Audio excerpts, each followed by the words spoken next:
I want to get to these NGOs on one of your committees. Tell us what you uncovered in the Judiciary Committee about the NGOs and about illegal immigration and how this whole thing ties in, Representative.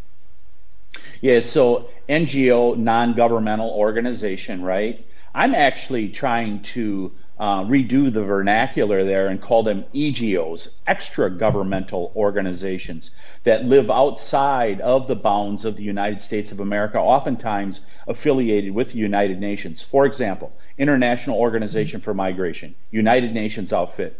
They are down in Panama right now and throughout Central America, all the way to Texas. And they're acting as facilitators to get people here to America. They have industrialized the process. So, January 20th, 2021, what's the first act President Biden takes? He shuts down the pipeline, the Keystone Pipeline for prosperity in America. What does he do? He opens up the pipeline to Panama to pump people into America illegally. And these NGOs, I call them EGOs, they are a critical part of it. They are the ones that, while they'll deny that they're working hand in glove with the cartels, they're actually facilitators like the cartels making this happen.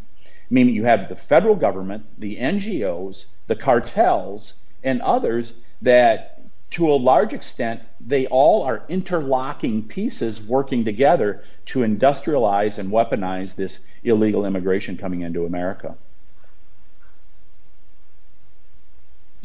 So let's get to this organization, Catholic Charities. You called for the chairperson of your committee to bring in the head of the Catholic Charities.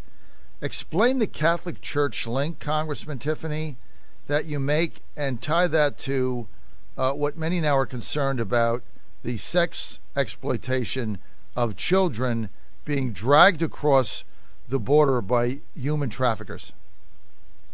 If, for example, the Department of Health, they have really pushed for example, children, illegal children in this country.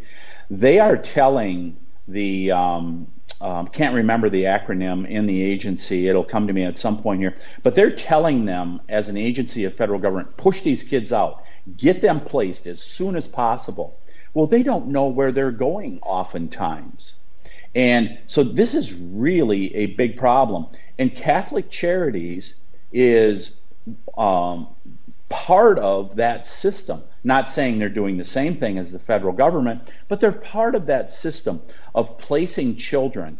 And what was the New York Times, of all places, recently revealed 85,000 children. We have 85,000 illegal children in this country. We have no idea where they're at. Probably working at a factory somewhere, underage.